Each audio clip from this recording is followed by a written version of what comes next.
Ladies and gentlemen, colleagues, friends, audience, hello to everyone. I'm happy that despite all the challenges we are meeting in January and presenting the Yearbook of Latvia's foreign and security policy, even though it's a virtual meeting this year.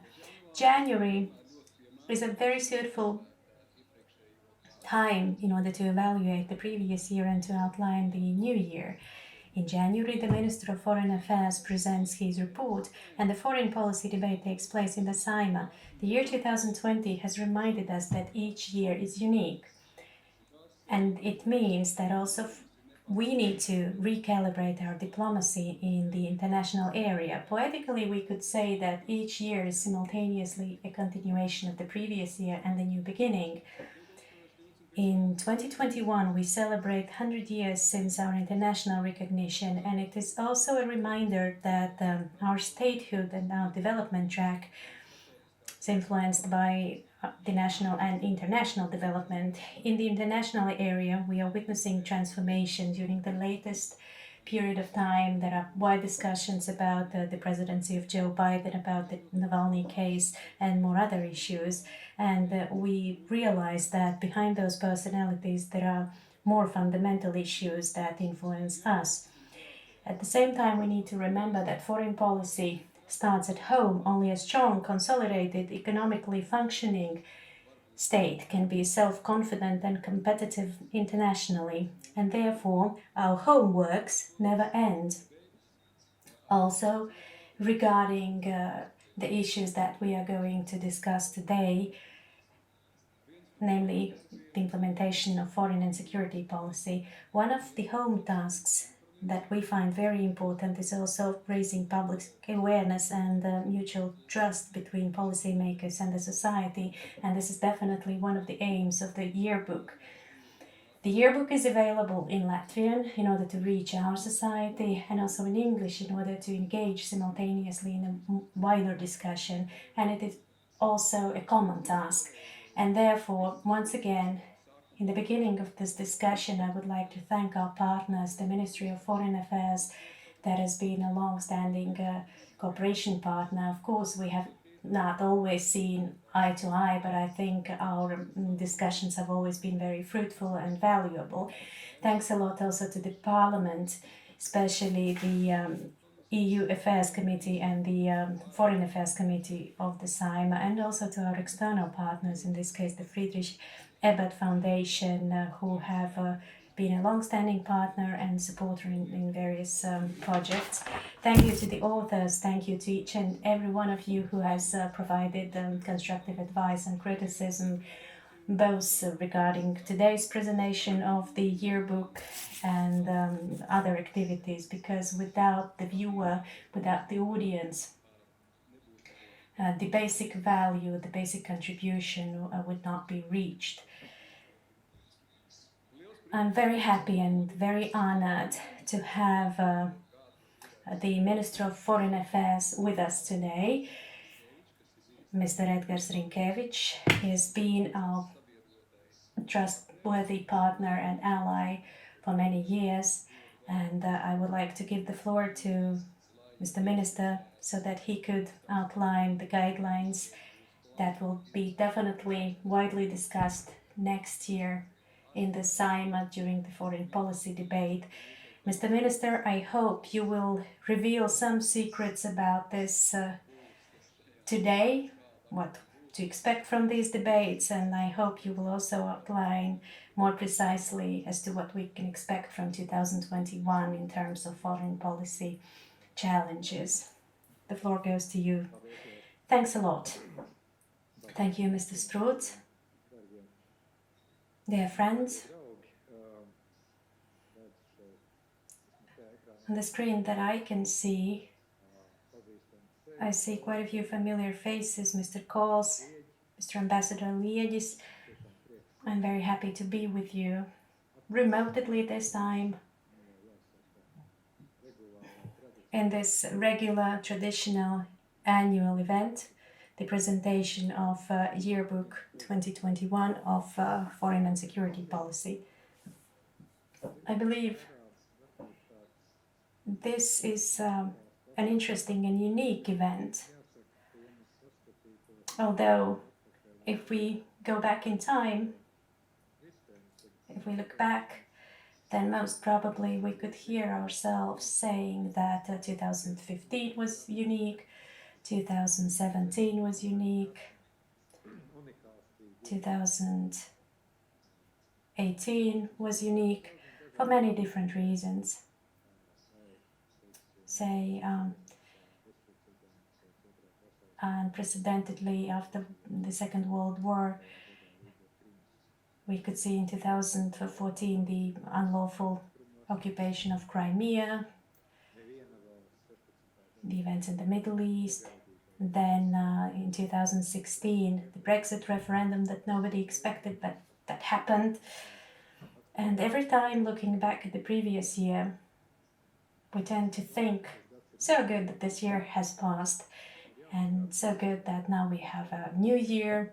It will be different, maybe it will be better, maybe it will be more complicated, but it will be different by all means. And I think we have started the year 2021 with similar thoughts. Looking back at last year, I would like to say that, in my opinion, it has been, if we like it or not, but to some extent, it has been an empty year for active diplomacy, both for technical reasons and content-wise as well. Due to technical reasons, of course, since March we have been mainly working remotely.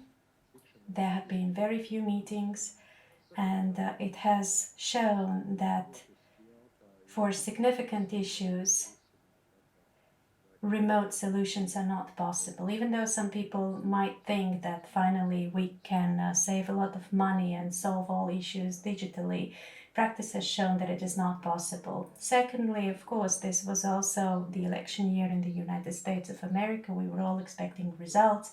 And of course, during an election year, there are less foreign initiatives and foreign ideas. But with new energy, I can say that the year 2020 has also been successful in many ways. On the EU level, we have reached an agreement on the multi-annual financial framework and the recovery and reconstruction package, and also to show that even though Great Britain has left, the EU is still strong. After some hesitation, we have proven that we can coordinate things, and of course we need more coordination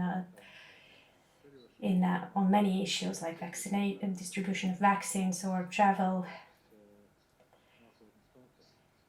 The conference on EU future will discuss those issues. We have discussed a lot at the EU level how to develop the relations between EU and Russia and China, about strategic autonomy of the European Union. If we asked people in Latvia or in any other member state about strategic autonomy, you would get a unique answer.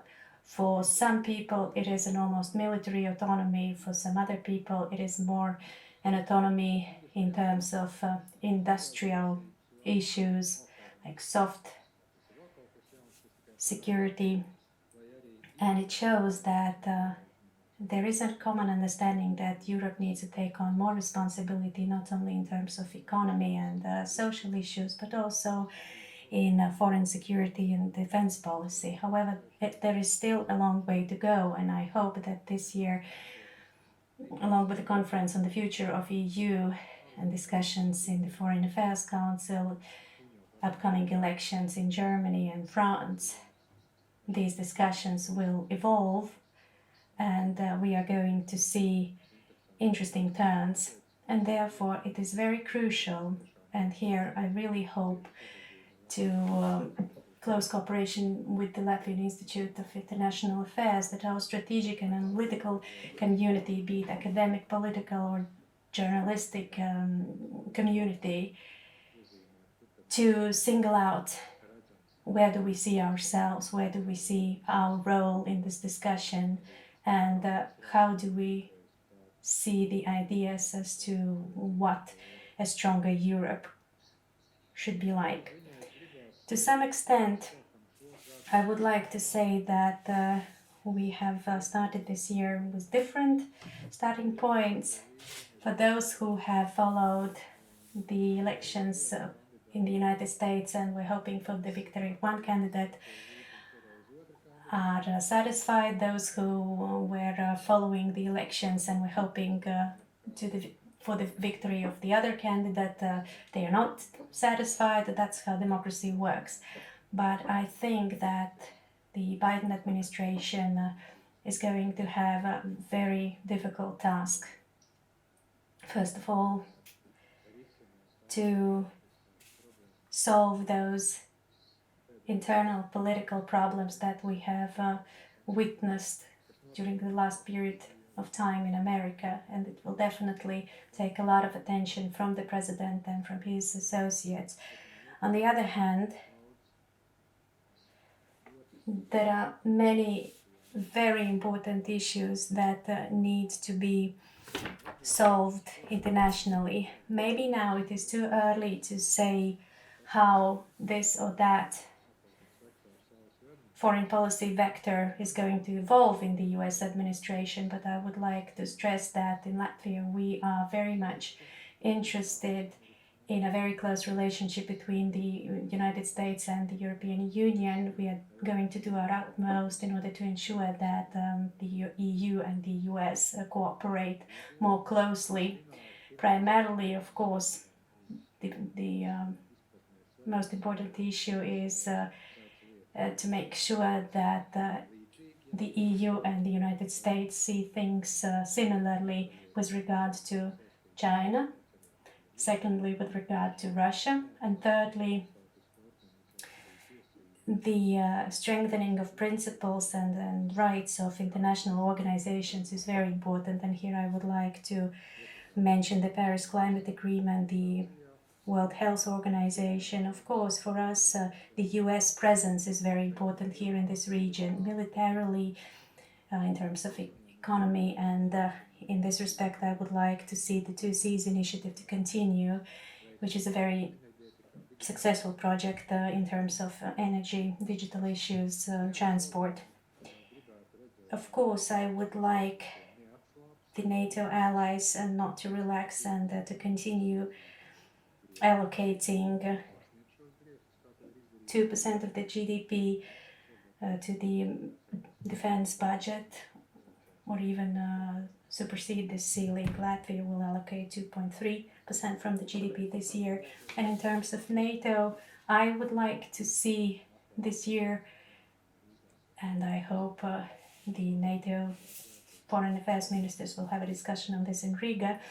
I would like to see this year devoted to the elaboration of the new strategic conception. Last year was very difficult in our neighborhood due to the issues in Belarus, and the Baltic states have demonstrated strong leadership. We see that Lukashenko still holds power. Sometimes we hear people saying that what can small countries do in big politics, but I think we have shown a very good example of what a small EU and NATO member state can do. The Baltic states achieved a very wide package of sanctions against associates of the Lukashenko regime. We have started to implement targeted economic sanctions, and as you all know, the World Ice Hockey Championship will definitely not take place in Minsk.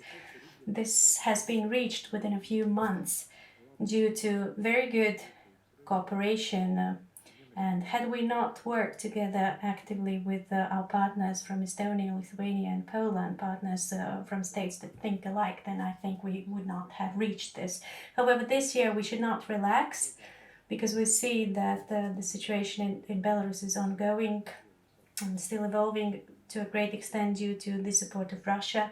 And we will need to continue to be active working on this issue and raising this issue in all international organizations, starting from the EU to the UN, OSCE. And besides, I'm going to participate tonight in the discussion in the UN Security Council on Human Rights Situation in Belarus. So we are going to be visible, audible, and provide practical help. Then our second neighbor, Russia, has unfortunately demonstrated only a backslide to 60 to 80 years back in terms of historic discourse and regarding the situation of political prisoners in Russia, the detention of Alexei Navalny upon his return to Russia, not even to mention his attempted poisoning. And this all shows that we should have no illusions regarding this country, and therefore the EU and together with the United States should have a very strong position towards Russia, be it the human rights situation, pressure from international organizations for human rights issues, or stopping the Nord Stream 2 gas pipeline. Talking about the tasks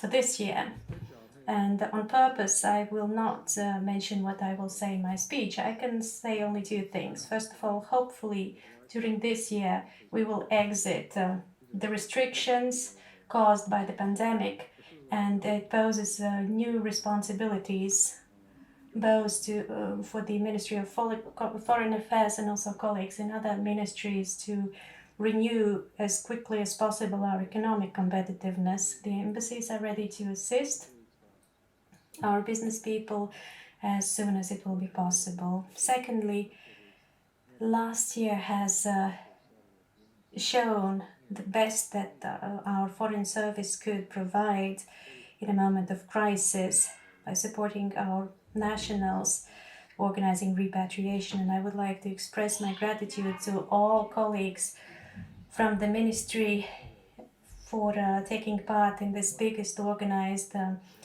national operation of repatriation. And this is the jury centenary. Practically we are 4 days from January 26. So in a way we are entering the second centenary of Latvian diplomacy. We are entering it as a small but strong service who knows its tasks very well, who is able to mobilize and to work effectively in a format of allied countries. And I hope we are going to have an opportunity to demonstrate ourselves as a very active, creative and strong European country, both on the regional level and also by working towards different targets. And by this I would like to stop my introductory speech. Thank you once again to all who have contributed to this yearbook.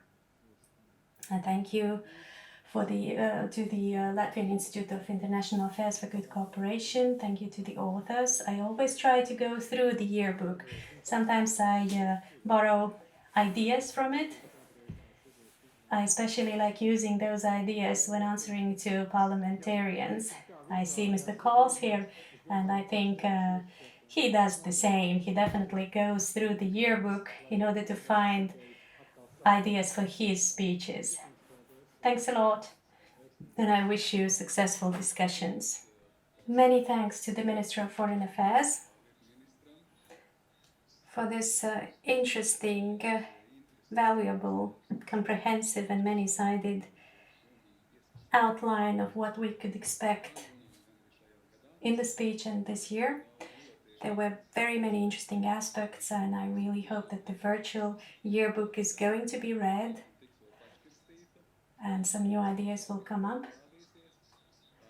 From the speech of the minister we can find our own accents in terms of development tendencies. From my side, I would like to mention that he said that each year is unique, and this year will be even more unique, and we have to take into consideration both our opportunities and challenges. And we could certainly wish for this interaction to be more active, so that this year is more promotion of interaction between people, between businessmen, and in diplomacy, so that it is not an empty year, so that we could meet and discuss things,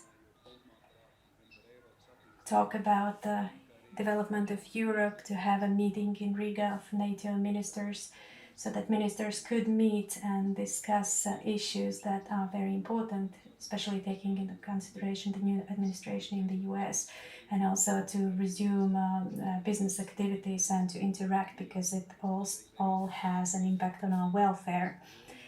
And the minister already outlined the big geopolitical quadrangle that is important for us, meaning the EU, the US, Russia and China, and of course the relations between them have an impact on us as well.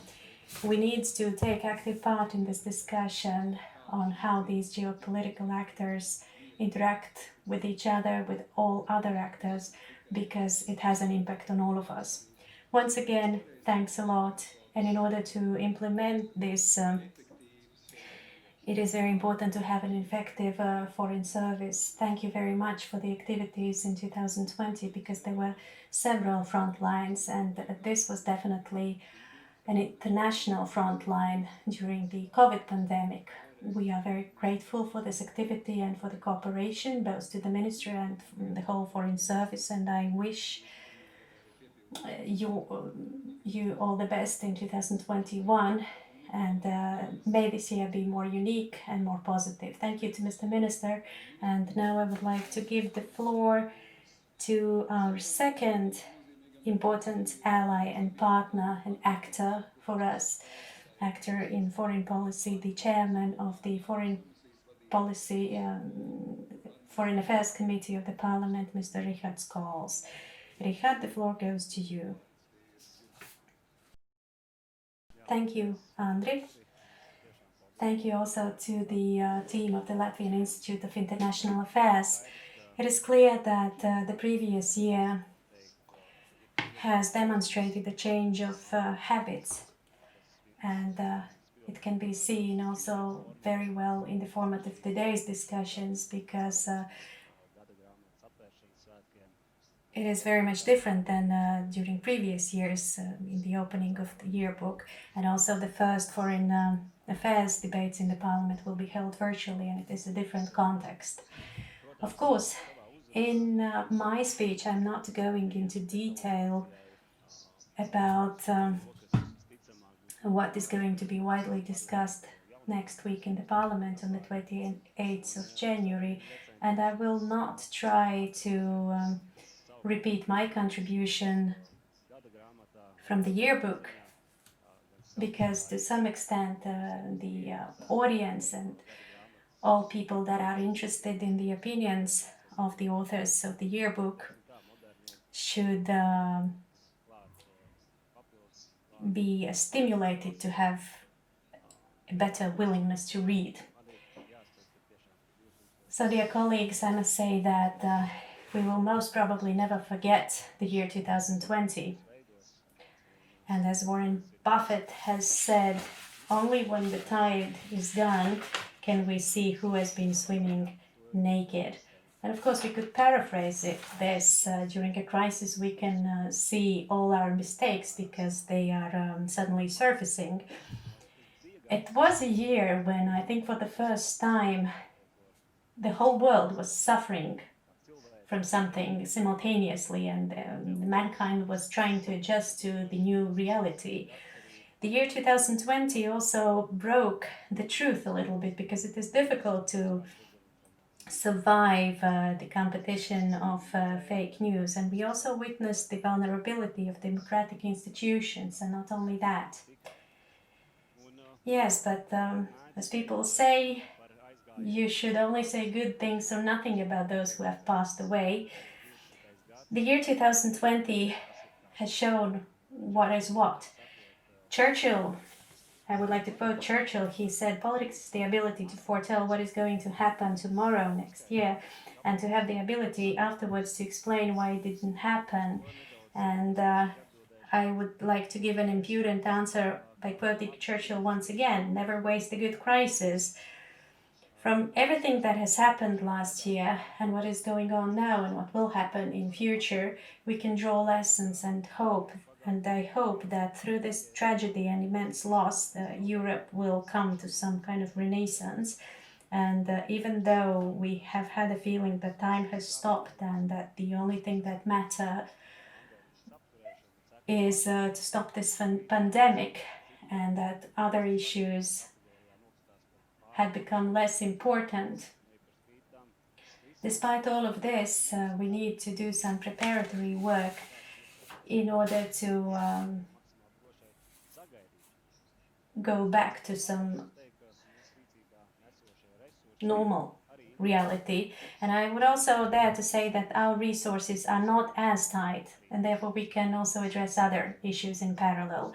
This year it will be the renewal of transatlantic relations. It will be the decision what kind of relationship we want to develop with other countries. This year, Belarus, Brexit, post-Brexit situation, strategic autonomy that the minister already mentioned, and multilateralism will be on the agenda. So this year it will be also a metaphorical fight, the internet versus democracy in terms of cyberspace,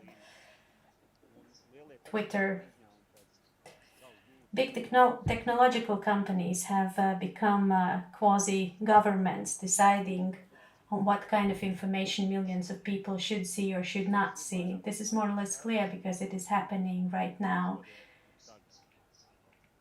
Some of the latest news, the giant Google has started a fight with Australia, and I think this is a clear bud for very wide problematic issues related to information space and cyberspace. But looking for the light at the end of the tunnel, we can say that last year has given us a lot of good lessons, has prepared us for future challenges,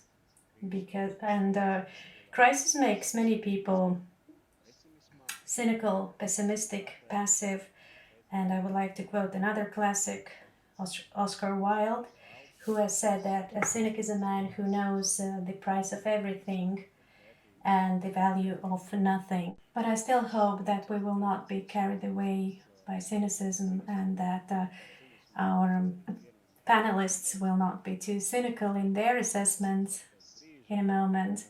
And here we come back to principles and pragmatism, to readiness to discuss, to learn, and not to give up on our values and important principles. As to how we have succeeded, we will discuss this next week in the Parliament, in the foreign policy debate. Mr. Minister already outlined very well that the yearbook, the opening of the yearbook, is always a prelude to the foreign policy debate in the Parliament, where we can see what those accents are, what the challenges are. To some extent, it can also serve as a crib sheet, but one thing is absolutely clear, namely the story of 2021 and our future lies solely in our hands. I wish to the panelists to start going into detail so that we could use successfully this detail in our discussions in the Parliament in order to give a clear vision not only to the population of Latvia but also to our allies, and not only to our allies, as to what do we stand for, what will we stand for, and what is the place of Latvia in Europe and globally. So once again, thank you very much, and I understand that the yearbook is available electronically already. I invite to share your thoughts, and I have left my reflections and analysis to the readers, and I wish to promote your willingness to read. Thank you to all authors, to each and every one of you who has contributed to this yearbook, and have a fruitful discussion. Thanks a lot to Mr. Coles for his very interesting and complimentary vision on our common challenges and developments. Thank you also for coining new words. I understand the presentation of the yearbook is a prelude to foreign policy debates in the Simon. I think these things are intertwined. And it has been done on purpose in order to make sure that January is saturated with discussions and expert knowledge that could culminate with a forum of policy makers and implementers, and to bring more ideas. And it is clear, especially in the context of centenary, that we need those ideas. It is very important and very good that Mr. Coles also pointed out that, of course, there are international relations, but there are also other tendencies and other aspects coming up that have an impact on us, like cybersecurity technologies. We could also add climate issues, multilateralism. We should remember that Latvia has been moving towards the non-permanent member status in the UN Security Council, and here wide discussion, involvement of different actors, NGOs, think tanks, decision makers is very important and very valuable at the same time, because it lets us look at ourselves and use these opportunities in order to improve these objectives and also to improve this interaction. And therefore, before I close, I would like to add to your invitation to boost willingness to read, with the willingness to get involved for all of us in the creation of those different thoughts and interaction that promotes us internationally and that promotes our welfare and international security, which is our big goal or set of goals.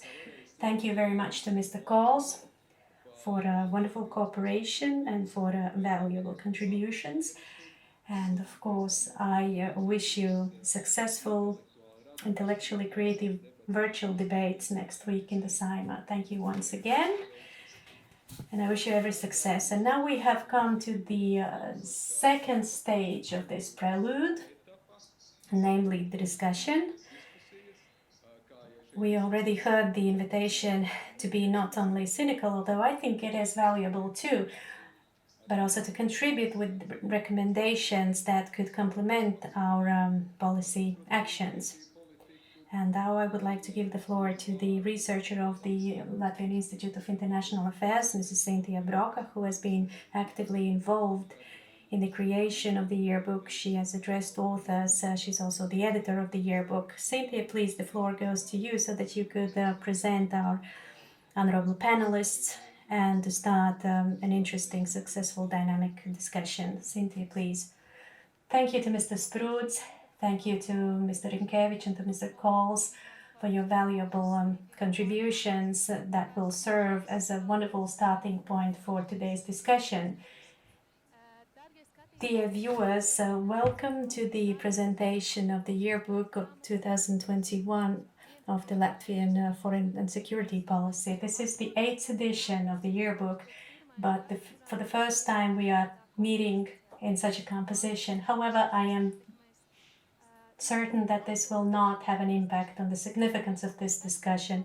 The yearbook has always been looking at several foreign policy vectors by clearly setting the primary vectors and also pointing out to the role of Latvia in the international arena. And this year it has been no different.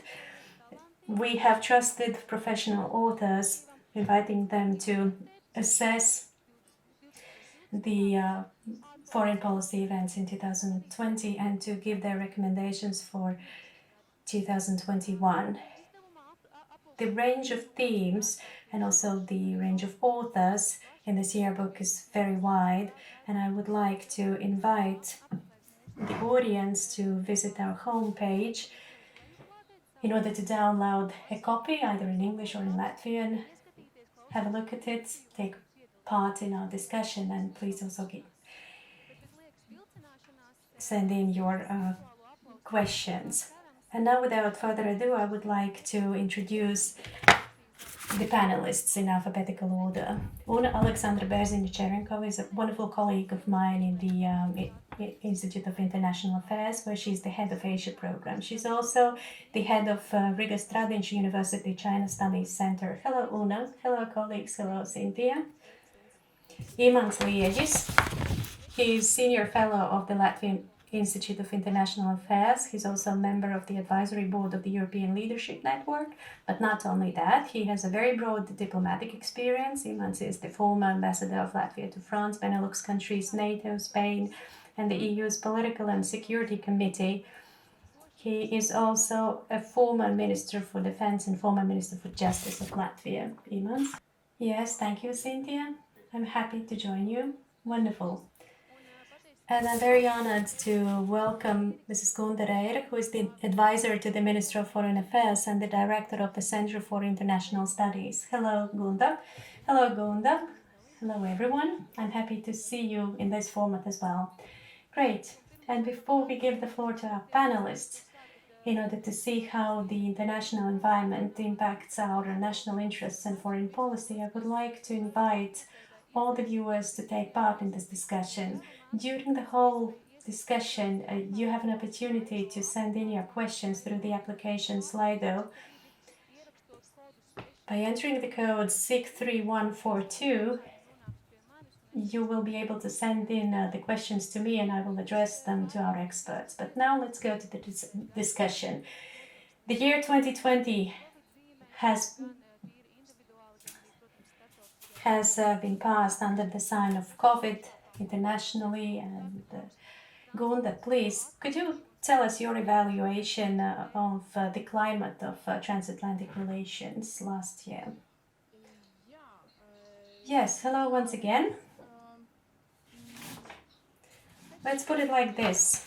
NATO Secretary General has written a prescription to transatlantic relations last year, very briefly and very precisely, and he said that NATO should continue to be capable in military terms, it should be politically more united, and it should have a more global approach. And here I can see a compliment to military capabilities of NATO and also an invitation to continue like this. I also see an invitation to have a wider conceptual scope.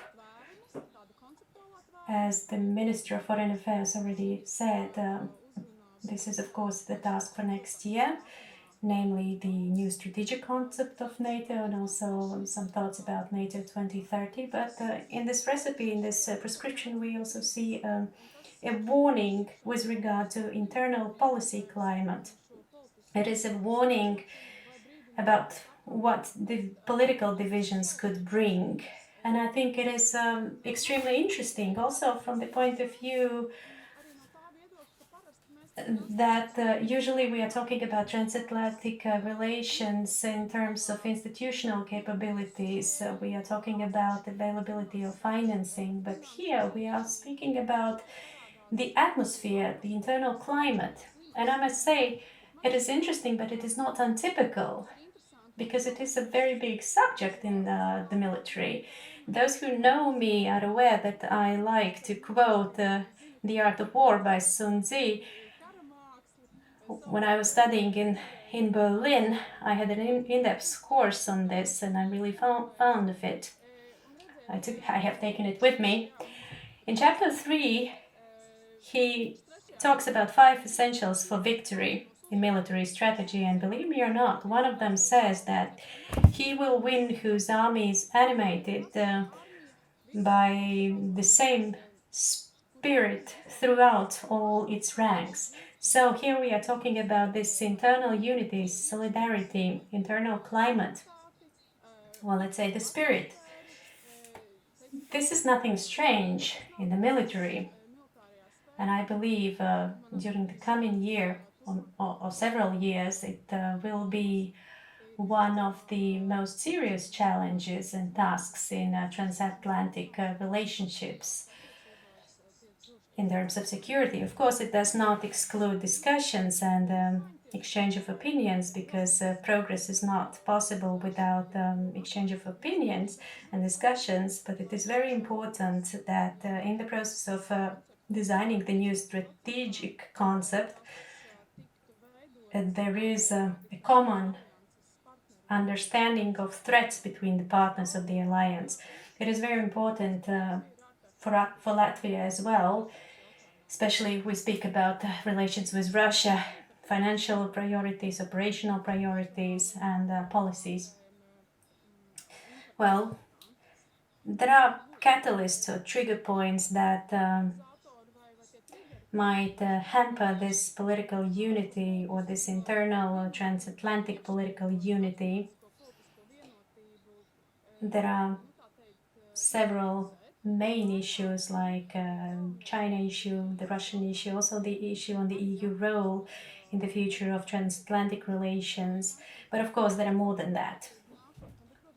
Talking about China, Una will most probably continue this in the discussion, but there is a hypothesis that right now, if we look at the surge of the power of China, then in transatlantic relations, it could rather serve as a mobilizing factor that stimulates political unity, because we know that this understanding of the importance of China is rather similar.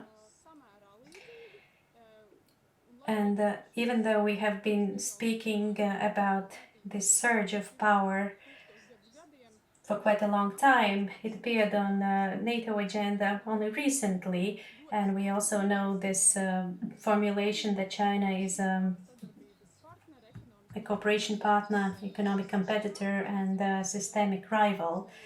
But this understanding is common to all transatlantic partners. Still, we should take into consideration this hypothetical situation that is being designed in many think tanks, especially in America, that situation that China as a power that is becoming stronger could promote some tensions that could hypothetically cause new trade wars. So this is a stress point. Focus and priorities might change in such a case, but at the moment we see it rather as a mobilizing factor. In Europe, we see that there are more and more discussions, and it's nothing new again. So discussions between Eurocentrists and transatlanticists. This is also visible in the discussions about the strategic autonomy. The Latvian position is very clear here. For us, it is very important to make sure that these relations are complementary and not overlapping. Of course, there should be no entropy in the system. The EU needs to evolve, and of course, the United States of America will probably be the first to welcome the increase in capabilities of the EU, a stronger EU, but we need to understand that the EU is a partner and, for God's sake, not a counterforce or rival. About Russia, previous speakers have already mentioned it, but now NATO is present in the Baltics, including in Latvia. I think in the discussion between the so-called Eurocentrists and Atlanticists, the Russian factor appears quite often during the last couple of years, and I would like to come back to this common understanding of threats for Latvia. It is very important to make sure that the understanding of threats by Russia coincides with our understanding, so that this search for a new type of relations with Russia, or God forbid, using concepts like restart of relations, do not pose any threat to our security. Generally, I would like to say that there will be discussions in the parliament, and you should read the yearbook, but talking about Latvian foreign policy last year, I believe, well, I'm very fond of the idea that last year was a year of stress tests. And here I mean not psychological stress, meaning nervousness. I I'm using it in terms of physics, engineering, IT, where it is a test for the stability and the resilience of the system. So what breaks, what doesn't break, where there are hang-ups. And I think that last year was very significant for Latvia in this year with COVID and this huge repatriation operation, disinformation, also the agreement on multi-annual budget where our Prime Minister with our diplomats demonstrated high-class mediation capacities. I think we have stood this test in flying colors, and as my parents used to say, you should always be up to the task. And speaking about last year, I think Latvian foreign policy has been up to the task. Thank you. Thank you. Great, Gunda. The spirit that you mentioned will be discussed further on in this discussion. But let us move on. Imant, in your article, you have described 2020 and the background of three variables: COVID-19, pandemics, visit of Emmanuel Macron and Donald Trump. But in 2021, a new variable comes into play: the new US President Joe Biden. Please tell us, how do you see this year and this transition? Well, I would say that the transition looks quite positive. I wanted to say that looking back to last year, and then the question is how our foreign policy has coped with the black swan, the unexpected occurrence, and it is no secret that this occurrence was COVID-19 and the pandemic.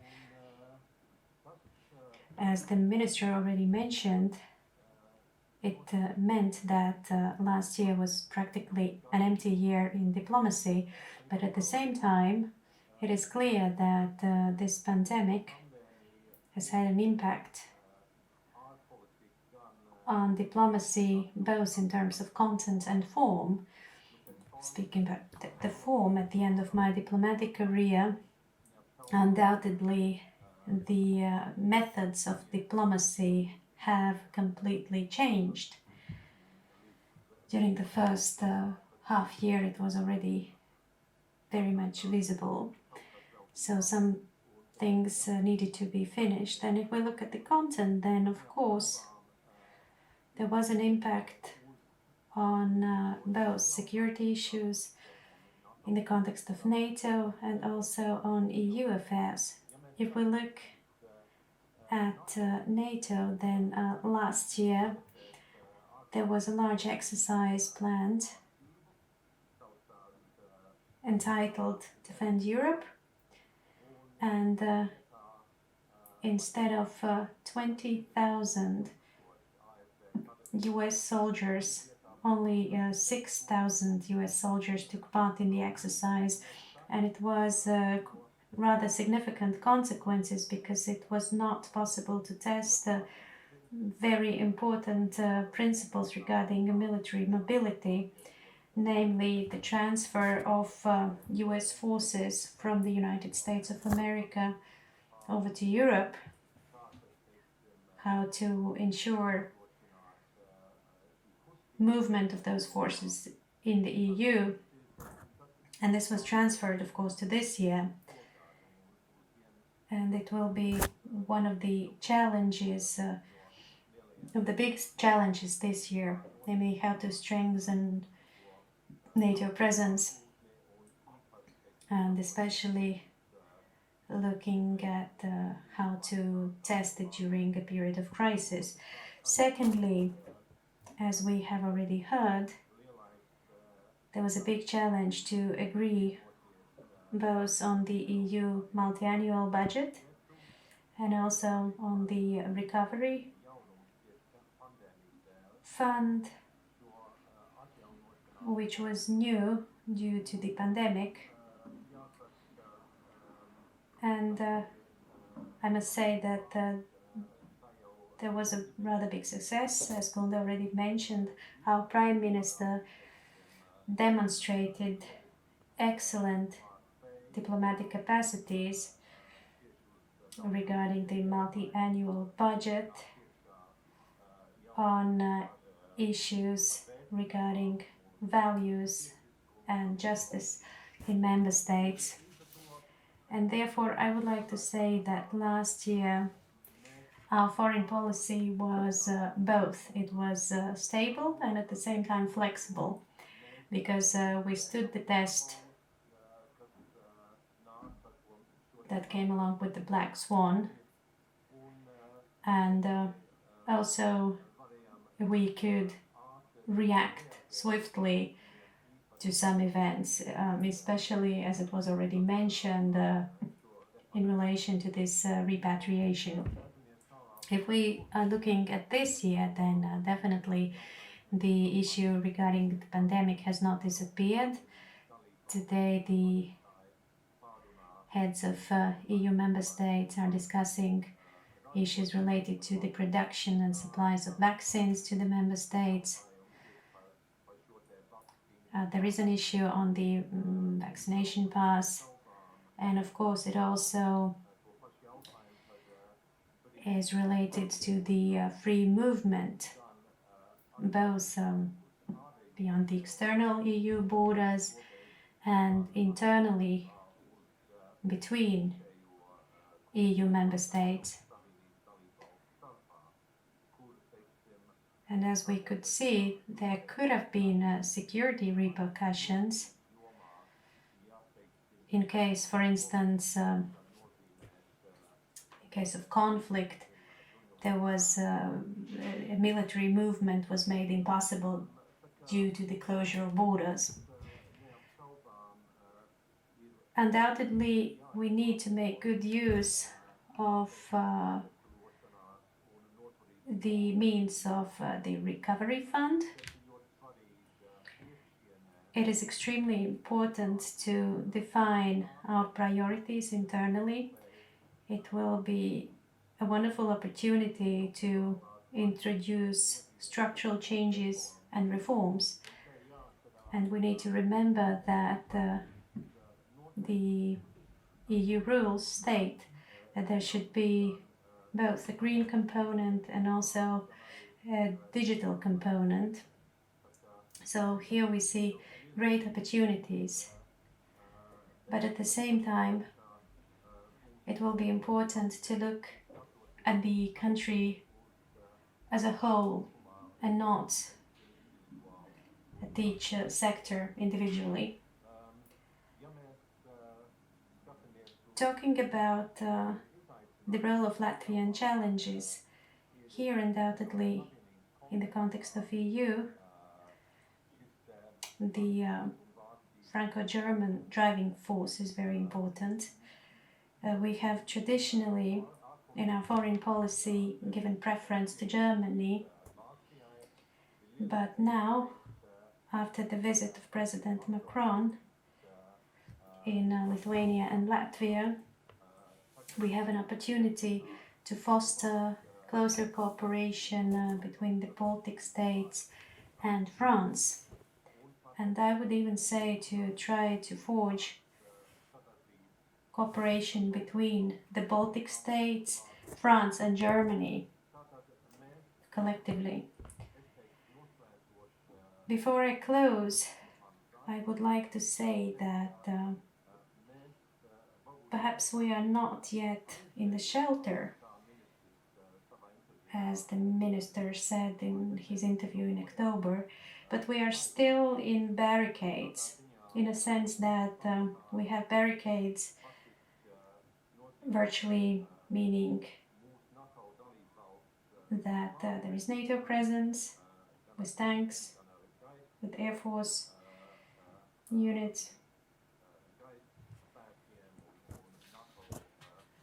and missions in the airspace, but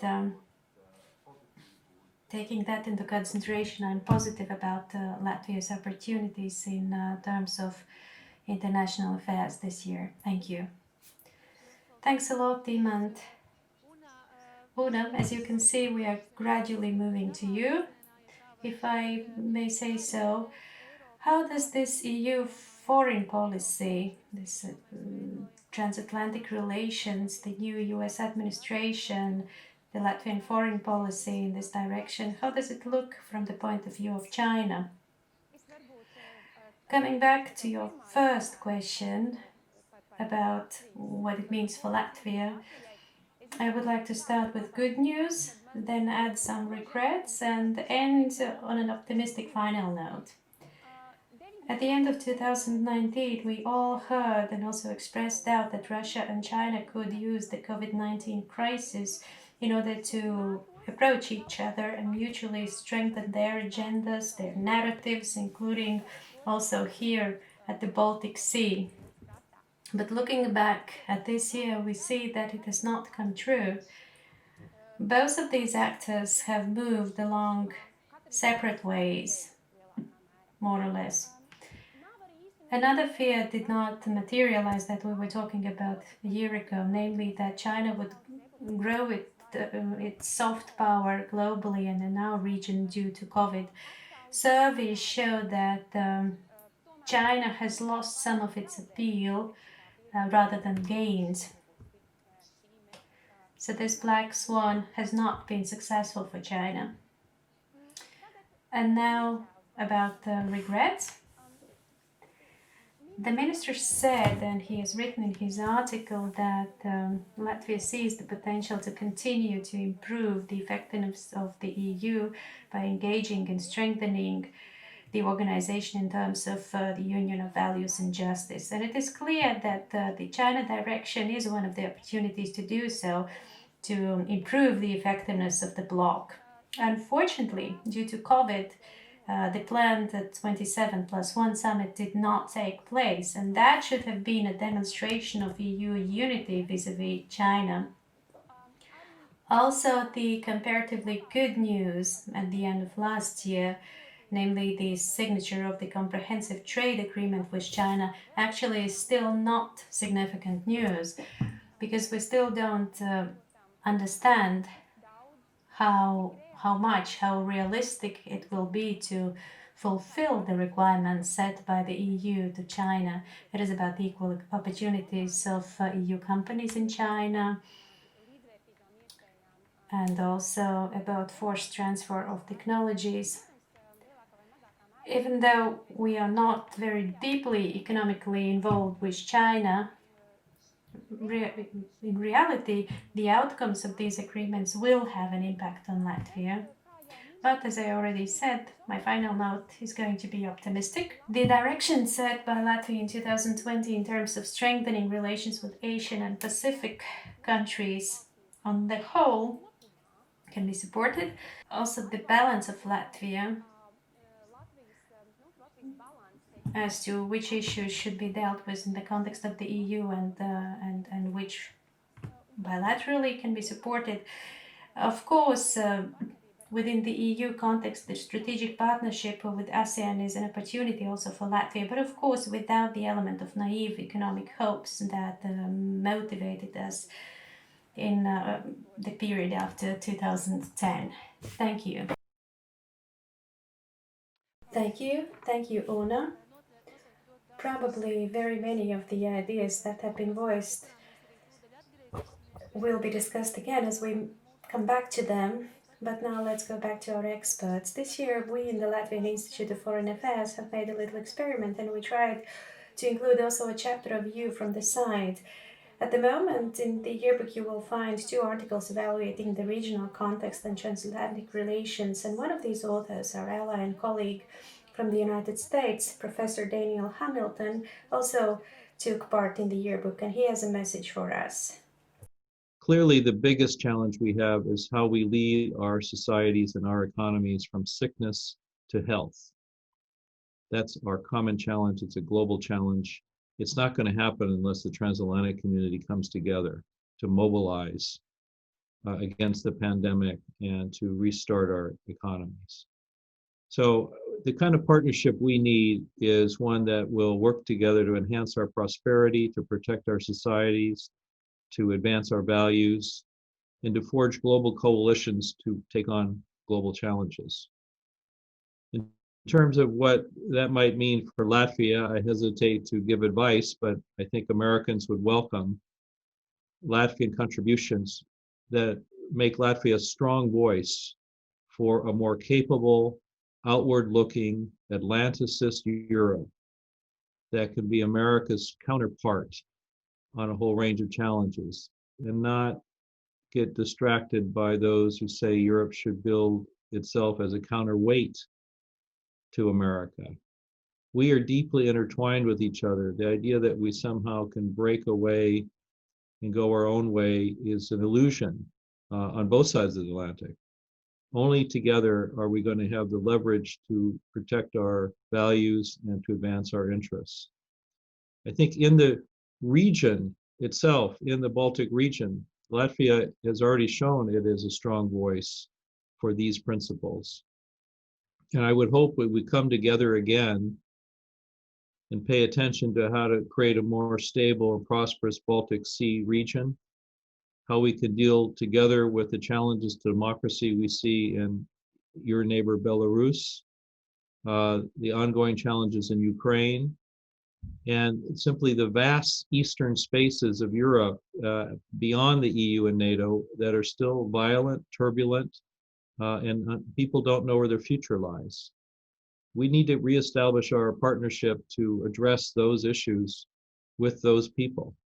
In previous administrations, we had something called the Northern European Initiative or Nordic Baltic US Initiative. I used to call it the 8+1. It's a way we can engage together on these common issues. I would hope we will come back again to initiatives like that and point them to the future, because Latvia has always shown it's a strong partner for the US, and I hope the United States has shown that in its better moments for Latvia. I realize, a place like the Spratly Islands in Asia or Asia Pacific, or issues in the Middle East might seem very distant sometimes, maybe for people in Latvia, but they're very present in terms of how it affects our values and our interests together. It's not about the United States pivoting away from Europe. It's about how Europe and the United States need to deal with some common challenges. China, for instance, is already a power in Europe. It's not far away. It's right there. And many of the principles it espouses are not ones that align with our principles of human rights and democracy. There are challenges in the Middle East that are directly important to Europe in terms of its energy resources, in terms of migration flows, in terms of violence, and affects all the region and can spill over, as you see in recent years, into Europe. Europe's not going to deal with that well on its own. It's only engaged with the United States will it have a chance to address some of those issues. So the U.S. wants a partner. That's what it's looking for. But that means Europe has to step up and be a more capable partner and get rid of rhetoric like strategic autonomy and focus on capabilities and partnership. I think that would be a better tone for our relationship. Well, as we heard, Professor outlined very many points that have already been mentioned and that we can discuss more in depth right now. Coming back to the transatlantic relations, the new SU administration, Gunda, please tell us, what is your assessment? To what extent will the US be able to regain their reputation internationally? And also, how do these many internal political problems that the US is facing can influence the ability of cooperation between Europe and America? Yes, thank you for the question. Unfortunately, due to some technical glitches, we, the panelists, could not hear what Dan was saying. But before I give my answer, I'd like to say that I highly respect him. During my Fulbright period, I have had an opportunity to work at his institute, and I'd like to voice my appreciation that you have found a way to cooperate with Dan. I have heard him also in your podcasts, and I think this is great. Speaking about the United States of America, I don't think that the international prestige of the US has, let's say, significantly suffered. I really don't think so, because there is it comes more from the realm of public relations and marketing. There is a notion of reputation and reputation management, and it is a widely known truth that regarding those persons, those organizations, and here we can refer it also to states, those states whose reputation has been forged as very strong and high in some more critical or more unfortunate moments. So if some new challenges and problems arise, it does not suffer that much. We have things to talk about, to discuss, but I really don't think that the US would have any problems related to their prestige. And that internal problems have swollen. That is, of course, not a secret. Also, the minister pointed this out in his introductory speech in this discussion. There is one thing I wanted to say regarding this, and that applies not only to the US, but we can attribute this also to ourselves, and it can be applied also to other EU members. It is highly important not only to try to model the future and guess what will follow in 2021 or during the upcoming Biden administration, but it is highly important to assess what has happened. And talking about internal political problems, then from the point of view of policy making and foreign policy making, it would be extremely important to understand what has happened and why. This is a very important thing. And also, speaking about the US, I'd like to say that I'm honestly not a fan of drama, well, maybe only in art and music, but speaking in terms of assessing politics, international politics, I'm more fond of a pragmatic assessment and less emotions. There I see a lot of emotions now, both on the part of those who supported one candidate as well as on the other side. But there is one danger. When there are too many emotions, and I believe now regarding the Biden administration, there are extremely high hopes, maybe even excessively, and many people are overwhelmed with this euphoria. But there is also another grain of truth. Very high hopes often lead to a big disappointment, and thus I like to say that, and Mr. Cole mentioned the tide. I think the tide has to pass a bit, and we have to look realistically. But to give a short answer, first of all, I really don't think the issue of prestige would be extremely problematic at the moment, and internal political issues can be solved if you understand what has caused them. Many thanks. Mr. Liedis. Professor Hamilton speaks quite skeptically about the concept of strategic autonomy of the EU. Of course, it is a rather broad concept, but if we narrowed it and looked only at the security environment of the EU, with the new initiatives by President Macron, with the potential cooperation formats of the Baltic Sea region, what will the EU security environment look like in 2021? Are we going to live more securely here in Europe? Iman, please. I think that hopefully we will continue to live in a secure environment. At least we can say so regarding the NATO states. But yes, on the strategic autonomy, I think it is interesting to observe how Germany is looking at this issue, and in particular, that the German defense minister has rather clearly rejected a chance to develop this idea further, and we have seen that from the German side there has been a rather cautious attitude to this autonomy. And I believe for Europe it is important to concentrate not so much on such concepts than on the strengthening of capabilities.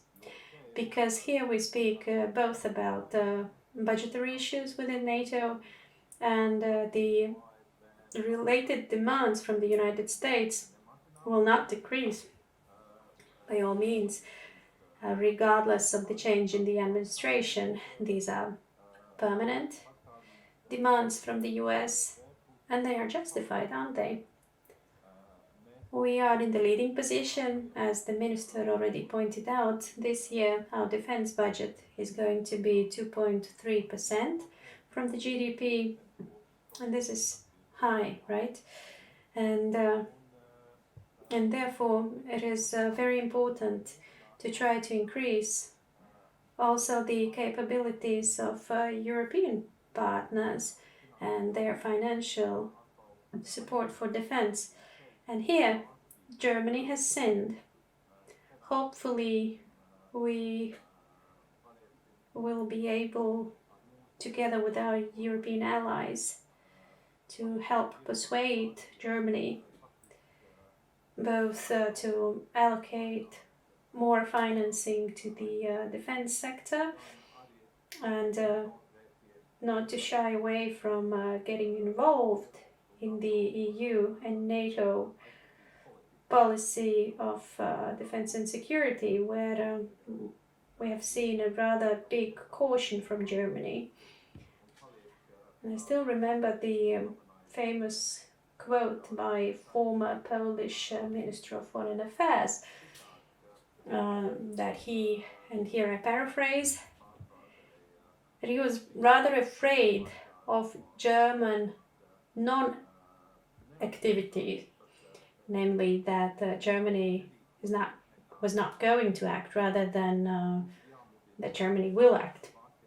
And we have to urge Germany to act and to perhaps use this current beneficial period in relations with France in order to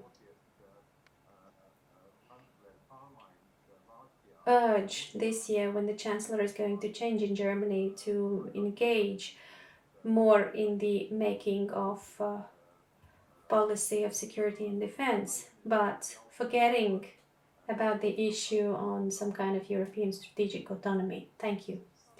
Thank you. We are rapidly moving ahead and running out of time. Una, we will turn to China right away, but before that, we have asked the authors of the yearbook to evaluate Latvian foreign policy in different areas, and here you should see this graph. The assessment of the authors of the approach of Latvia to the Middle East and the approach in relations to China, including the 17+1 format, has been rather poor. After that, the Latvian application to the UN has been assessed very positively. The role of Latvia in strengthening transatlantic relations and security issues has been assessed positively. But Una, perhaps taking into consideration this graph, this medium-low score given by our experts regarding our approach to China and the region of Asia, could you tell us, please, what should we take into consideration in 2021 when forging these relations? And also, I will add a question that we have received from the audience. To what extent should or will Latvia take into account the human rights aspect in relations with China? A rather broad question, but I'm sure that you will be able to answer it. Please, Una. I will start with human rights. We need to uphold the common EU position. We should not be at the silent end of the table, but definitely, and here I must refer to the wording used by Mr. Coles, we are pragmatic, but we should not forget our values. In this respect, there is nothing new to invent for us. We need to carry the common position of Europe, of Brussels, yes. Coming back to 2021 and the policy of Latvia, probably we must realize one thing, that in 2021, China is going to become even more self-confident, and I'd like to look at it from three interrelated aspects. First, that we will perhaps lose this sense of the uniqueness of China that has so far, both in the national and supranational level, blended the waters to some extent. And I'd like to say a few words about ideological innovations of China, what comes out of it, and thirdly about a few considerations for Latvia, also taking into account the time constraints. What is interesting, the policy of China shows that development theories are indeed truthful, and the uniqueness, the argument of the unique path of China slowly goes away.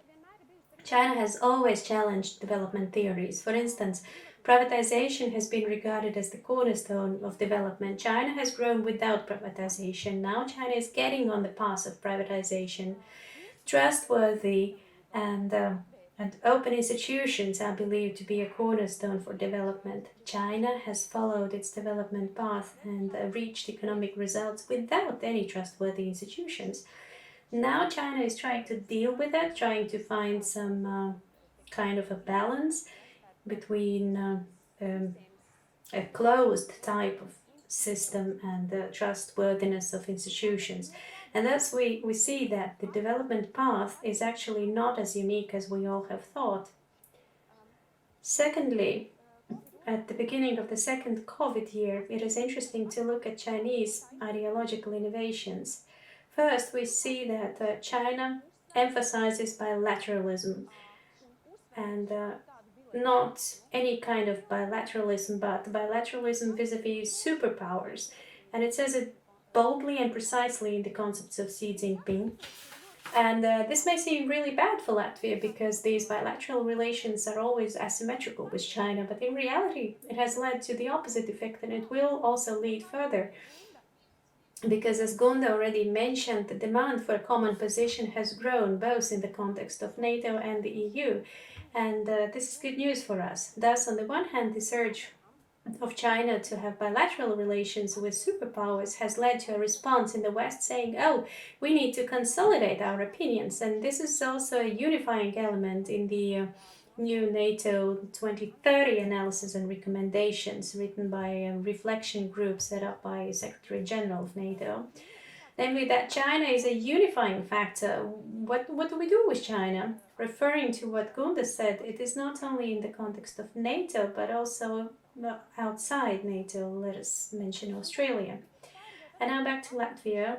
And here I'd like to refer a bit to my article in our yearbook. Should we be worried that in this world where China is getting more self-confident, where some kind of lines of affiliation are drawn more strongly, should we be worried that China could harm us if we do something that China does not like? And by the way, also coming back to the issue of human rights. And is our unambiguous transatlanticism a reason for China to exert some economic pressure on us and somehow to punish us? I believe no, because it is exactly our unambiguous position that has always been known to China, and therefore we should not break our principles and we don't have to try to balance.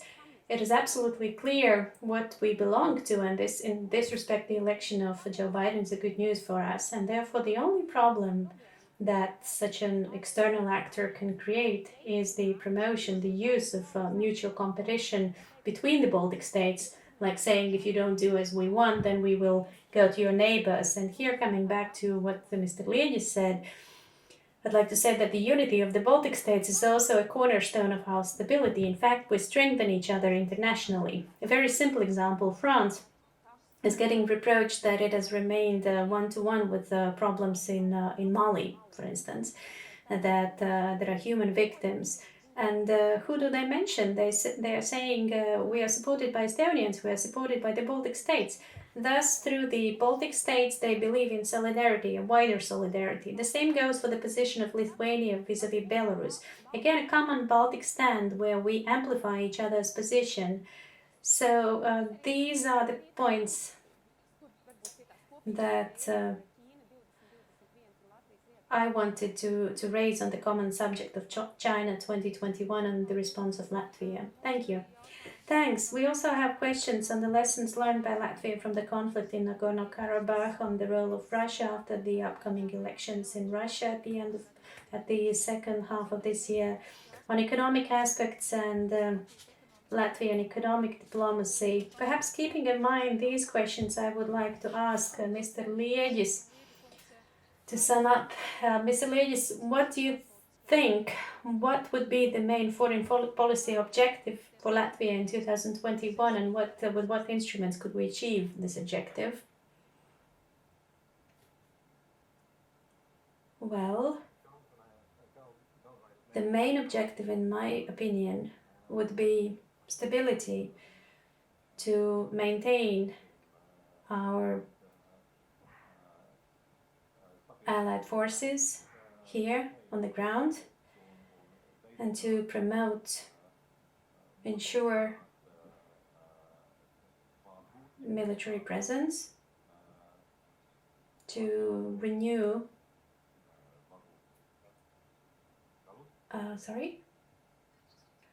please go on. Renew the transatlantic bond, even though on the one hand one can perhaps say that during the period of Donald Trump, on the practical level, we had it even better than during President Obama's administration.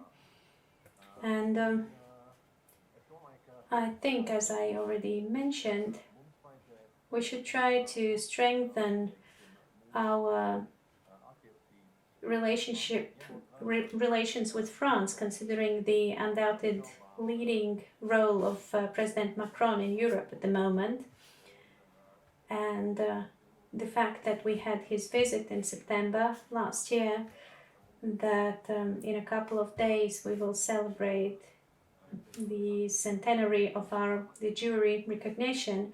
It is an opportunity to strengthen the relations of the Baltic states with France in order to influence and to raise our influence in the European Union, undoubtedly using the so-called Franco-German engine. Thanks a lot.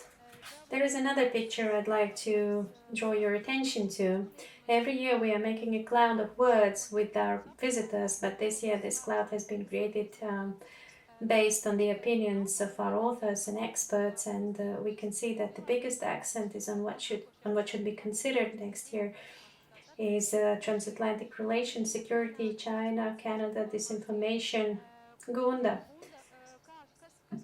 in your opinion, what would be this objective of 2021? And an additional small question relating to the Latvian application to the UN Security Council. What tasks should Latvia accomplish regarding this, please?